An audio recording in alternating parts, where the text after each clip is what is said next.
I am a Jedi, like my father before me. Silly Jedi, silly Jedi.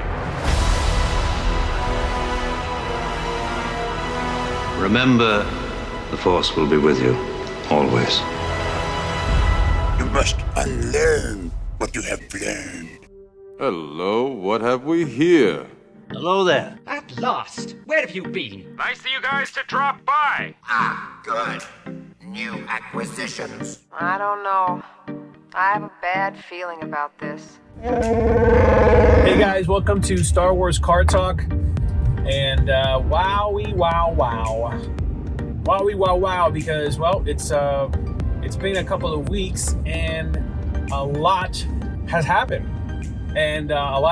So if you're watching us on YouTube, you might notice this is a different angle. We're shooting this on the phone today, so that's why you get a little different angle here. This is what it looks like if you were sitting inside my car vent car phone holder. And if you're listening to us in podcast form, well then, thanks for joining. And wherever you get your podcasts, I thank you for listening. And if you're listening to us on iTunes, it would be great if after you listen to this episode or you listen to any of the other episodes, you leave us a little review on iTunes, because I hear that it helps the iTunes podcast algorithm or something like that. I don't know. And if you're watching us on YouTube, don't forget to subscribe and like and share and all that stuff, and check out some of our other videos. We have videos that are not just this podcast. We have some toy unboxings and toy reviews and stuff like that over on our YouTube channel, Jedi Toy Masters. Anyway, so that's about it. If you as far as where you can find us on Instagram at Jedi Toy Masters, Star Wars Car Talk. You can email us right there at JediToyMasters@gmail.com. But let's get down to brass tacks. Let's get into it. So we've had 2 weeks of just consuming could be arguably the best in Star Wars on a screen. Maybe not on the silver screen, as they say, but definitely on a screen. I think, these last 2 episodes rank up there with the best, VHS watching experience of the original trilogy. I am just amazed at what we're getting. So for those of you that don't know what I'm talking about, The Mandalorian Season 2, guys, I keep going back to it because it is just by far, just some of the best Star Wars that we've ever gotten since probably since the original trilogy. I'm going to be so bold. Yes, I enjoy all Star Wars. Yes, I think the Clone Wars animated show is great. I think Star Wars Rebels is amazing. I loved it, all 4 seasons of it. Not so much the sequel trilogy, and not so much Star Wars Resistance animated show, because I really, I'm sorry. I'm not going to apologize for the fact that I don't care too much about what they did with that time period, with what's this future Star Wars time period of what happened after the Empire fell, and what happened to Luke, and what happened to Han and Leia, and all that stuff, and what happened to the universe and to the galaxy far, far away. I don't like what they did. I really don't agree. Like, to me, I'm gonna be bold to say that it's not canon in my head. To me, it's not canon. I feel like the sequel trilogy, to me, is Legends. I'm going to choose to see that as Legends. I'm going to accept the prequels and the original trilogy and the 2 amazing animated shows. One that takes place during the prequel era, and the other takes place right before the original trilogy era. And now we have The Mandalorian, which takes place after Return of the Jedi. So to me, The Mandalorian to me is what happened after the original trilogy, and I'm excited. I'm gonna choose to ignore what we saw in episodes 7, 8, and 9, and I'm just going to enjoy this show for however long we get it, and enjoy where the story is going, And then beyond that, if they never tell any more stories that go beyond that, and we're just supposed to have the sequel trilogy as what happens, I'm just going to choose to create my own canon, my own head, in my heart of what happened after that. I'm not going to do it. I'm not going to do it. I really didn't care for those characters. I'm not going to sit here and say that I didn't like them as people, or I didn't, no, I didn't care about Rey. I didn't care about Finn. I didn't care about Poe. I didn't care about any of those characters. I really didn't care. I mean, with probably the exception of Ben Solo, of Kylo Ren, because he was the only interesting character in the entire series. But I'm not going to get into it right now. I want to talk Mandalorian and the fact that we got 2 episodes back to back that are like, oh my gosh. So, first of all, we got episode 13, The Jedi. And guys, spoiler warning, please, if you haven't seen the show yet, please make sure you watch it. I know if you're overseas or whatever, I don't know what the schedule is like over there, but anyway, spoiler alert. The Jedi. Who are we talking about? In the first 10 seconds of the episode, we find out it's Ahsoka Tano, played by Rosario Dawson, and she's lighting things up. Holy moly, she is on fire. She's just blazing through. I mean, it was very it was like going back to the sequel trilogy. It was like Kylo Ren in the Rise of Skywalker, chopping through the forest, chopping guys down to get to the relic or whatever. And in this episode, it's Ahsoka basically going through these faceless bad guys, the putties basically from Power Rangers, and she's just chopping them down, trying to get to the front gate of this city. And the people taking over this city are, they're bad guys, they're bad news, that's all you need to know.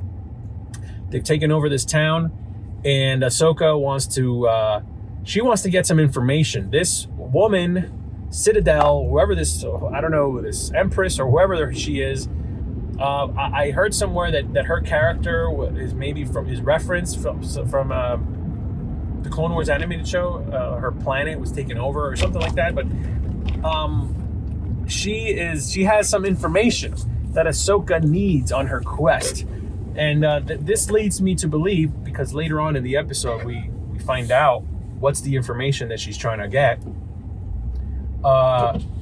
She's trying to get the location of Grand Admiral Thrawn. And if you remember, if you guys watch Star Wars Rebels, Grand Admiral Thrawn and Ezra, they were shot into hyperspace by these giant space whales things, and they basically disappeared, not to be found again, or so we think.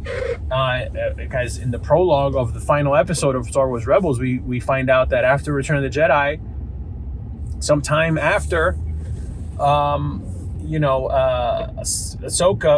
reaches out to Sabine, and they go on this quest to go get Ezra. And that's kind of where it's left.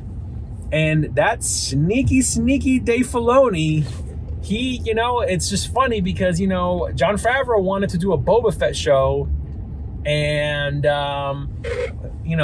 he convinced Disney to let him do a Mandalorian show. And then they were like, well, Dave Filoni, he knows everything there is to know about Mandalorian. He wrote all that stuff in Clone Wars with George Lucas, and so you work with him. And those two guys, man, they have been Trojan horse style, bringing in legends, bringing in the expanded universe, bringing in prequel stuff, bringing in original trilogy stuff. Oh my gosh, why isn't Jon Favreau and Dave Filoni in charge of the stinking story group for Lucasfilm, and why aren't they the ones that basically handled the sequel trilogy? Why weren't they given the keys to that? Anyway, amazing guys, amazing that we get to see Ahsoka. Excuse me. There's been a lot of complaints that You know, her look, you know, the headpiece and all that stuff, the prosthetics looked a little funky, and but you know what? I mean, for what we got to see, and for the small amount of time that we got to see Ahsoka in this episode, I mean, the episode is very Ahsoka centric. I mean, she has a great final battle at the end, but it's a live action Ahsoka. Like, we got to see live action Bo-Katan, live action Mandalorians in action. And now we get to see Ahsoka. So I think that was just amazing. I have very few complaints about the episode, except that I really wish we got more Ahsoka, and I really wish, you know, she maybe would have tagged along with them.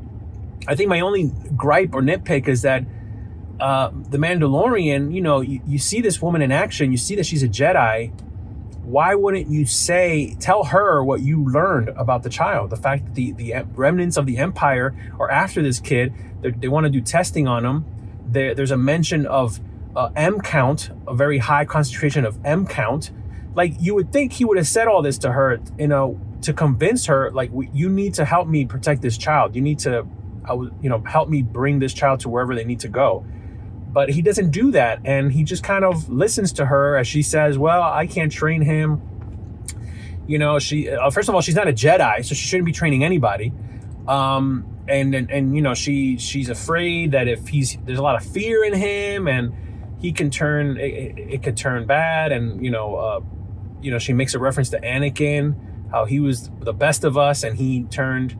And that's basically referencing how she had a battle with Vader, Anakin, in Star Wars Rebels, and she refuses to train him, but sends him to another place, to go to the other planet where there's an old Jedi temple that if he meditates on it, a Jedi may come looking for him, which is so vague. And I get it. It's Star Wars. I get it. You want to leave a little mystery, but that was way too vague. And I think it would have been great if we would have been able to carry on this story arc into the following episode, whereas, you know, but I get it. Like the next episode, the tragedy, it's a tragedy, and maybe if Ahsoka was there, it wouldn't happen because she's so amazing.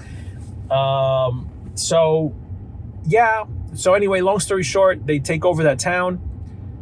They bring it back to the people that were enslaved in that town. They got rid of the bad guys, and she asks, where is Grand Admiral Thrawn? We don't find out if she gave him an answer, if she got an answer to that question, but that leads me to believe that this time period takes place before that epilogue scene from Star Wars Rebels, where we see Ahsoka in the white robe going to Sabine to join her to go find Ezra, or to go get Ezra. So I think she is either that, or this is right after that, and she's on a mission, Sabine's on a mission, and they're gonna like rendezvous when they have all the information, and then they're gonna go get Ezra. So they're on this quest to go get Ezra. That could turn into a live action show, I think, or maybe even a sequel animated series to Star Wars Rebels, which I think could happen too, and I'd be all for it as well. You can definitely do more in animation than to have to do a live action, you know, Thrawn, Ezra, Sabine, Ahsoka show. I mean, that right there is just like a big undertaking, and to do it in an animated show would be you could play around more in that universe. So I'm amazed. I was amazed by that episode, but then we get episode 14, The Tragedy, where, you know, they get to that planet. They have some nice moments, and there's some great moments with the child and Mando and Din, and I think it's foreshadowing the fact that they're bonded, and you know, something's gonna happen. Like, they're gonna be separated. One of my theories came true. My theory was that this season would end with the child Grogu getting kidnapped. My theory was that he was going to get kidnapped by Boba Fett, or that he was going to get kidnapped by Grand Moff Gideon, and that he would have to team up with either Ahsoka, Luke, or Boba Fett to get the child. So I was kind of close. It didn't happen at the season's end, but if you listen to my Star Wars theory a couple of episodes ago, you'll see that there's some of it was in there. We get Dark Troopers, which are basically Iron Man autonomous Iron Man suits that are black, and they're just robot stormtroopers that came shooting down from the sky and took the child and just took him back to the starship.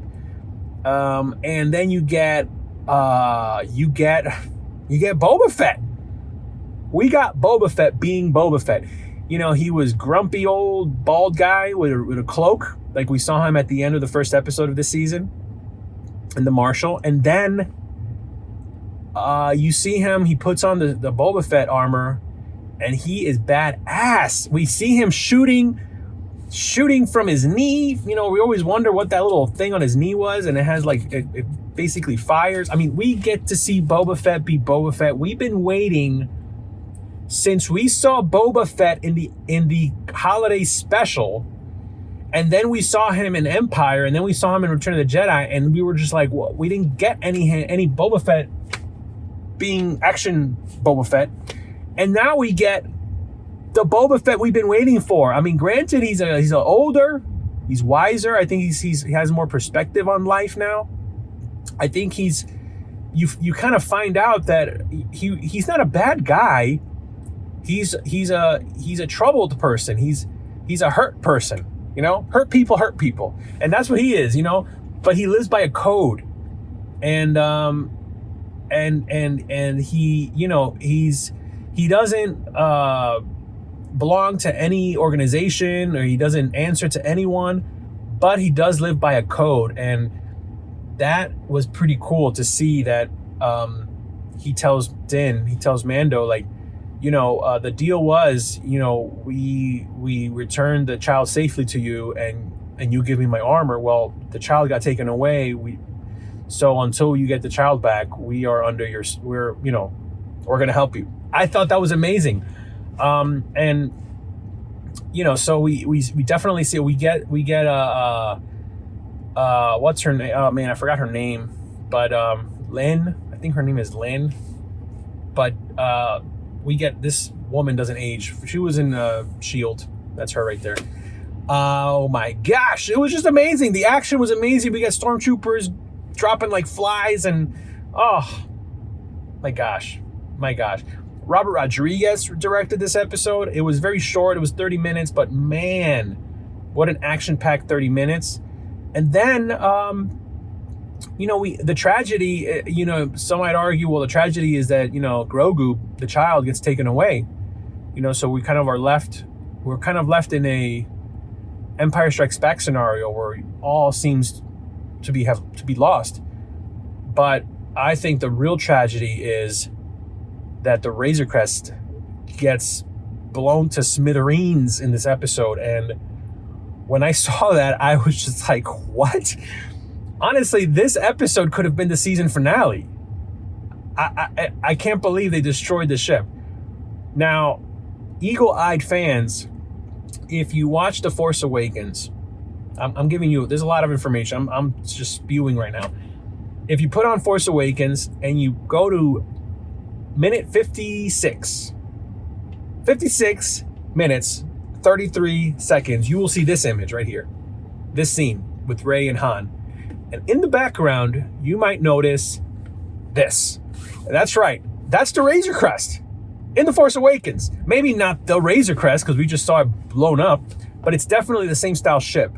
So that makes me feel that, you know what? These Razor Crest ships, man, they're like school buses, man. They're like yellow school buses. They're like U-Haul trucks, man. They're like Winnebagos. They're, you know, they're out there. They're old, they're vintagey, you know, but you can find another one. So I think at some point, Mando's going to get another Razor Crest. I think it's going to happen. But yeah, that was a tragedy. I mean, the ship gets blown up. The child gets taken away. Grogu is like using the Force to beat up stormtroopers in his holding cell on that Star Destroyer. Oh my gosh. Amazing. What's going to happen next? That's the exciting part. We don't know.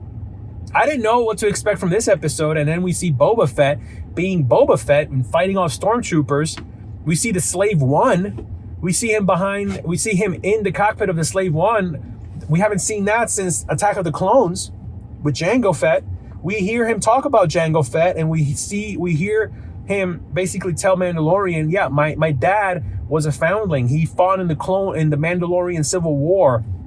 You know, this armor was given to him by the Mandalorians. And that is just, man, the history of Jango and Boba comes full circle. Wow.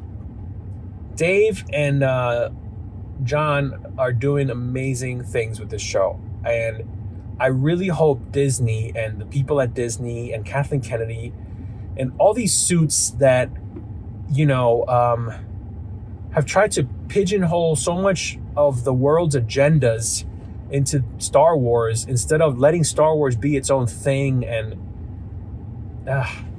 you know, it affected the story. It affected like what we got. And with this, we get to see what happens when real fans, real risk takers, mavericks, like George Lucas is. We get to see what happens when you put it in their hand. You let them take the wheel, and you get amazing stuff. You get amazing stuff. Again, these episodes, you know, you can argue, yeah, it's on TV, it's on Disney Plus, like you can get away with a lot on a smaller budget, but I argue that you can cut the Mandalorian show and put it on a movie theater screen and cut it as a film, and it looks like a Star Wars movie. Like, that's a cheap excuse that, yeah, but it's like a low budget Star Wars show, you know. No. This looks amazing to me. This looks Star Wars. You look at the sequel trilogy, and there's a lot of wonky CG stuff happening all over the place. This is amazing. This is the Star Wars that I wanted. And I'm glad we're getting it. And we're getting it on a weekly basis, and it's amazing. And we just found out this week that the Cassian Andor show is in production. So we're going to get that probably next year. The Obi-Wan show is going to be in production next year. So we'll probably get the Obi-Wan show the year after that. And then we'll probably end up with like another season of Mando. I mean, I can see the show going on for a while, but realistically, I can see them doing 3 seasons and then that's it. And then Cassian Andor doing maybe like 1 season or maybe 2. I don't really see him going beyond 2. And then the Obi-Wan show, I can see the Obi-Wan show probably being 1 season, but being like almost like a mini-series type of thing, where it's like just like a long movie about Obi-Wan during this time. But you're talking about, I mean, that's like getting 5 Star Wars films in the next 2 years. You know? 6 in the last 3 years. I mean, you got Mandalorian season 1, Mandalorian season 2, Mandalorian season 3. You got the Cassian Andor show. You got Obi-Wan. 5 seasons of show. Like, it's just it's amazing what they're able to do, and it's a shame. It just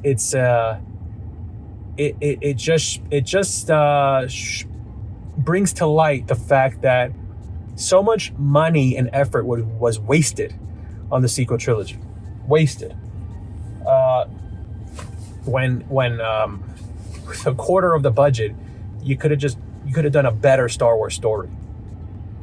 I mean, you got Rogue One. It was amazing, and even with all the fiddling with it and all this stuff that they ended up doing after the fact, it still turned out great.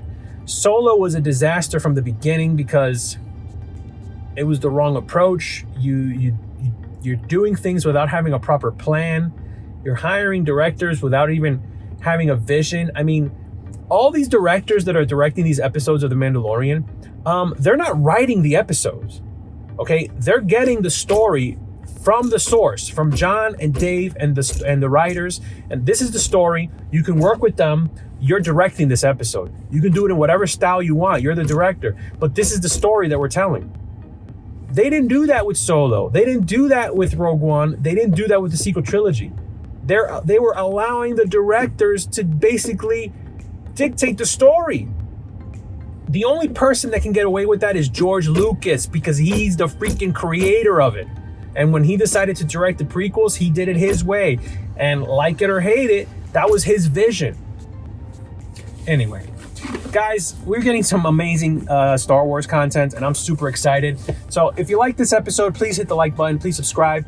Please check out our other other episodes of the podcast, and check out some other videos that we have here on the channel. If you have any questions or comments, email us at JediToyMaster@gmail.com. Hit us up on Instagram at JediToyMasters or Star Wars Card Talk. And guys, I'm excited, and I hope you are too. And remember, The Force will be with you, always.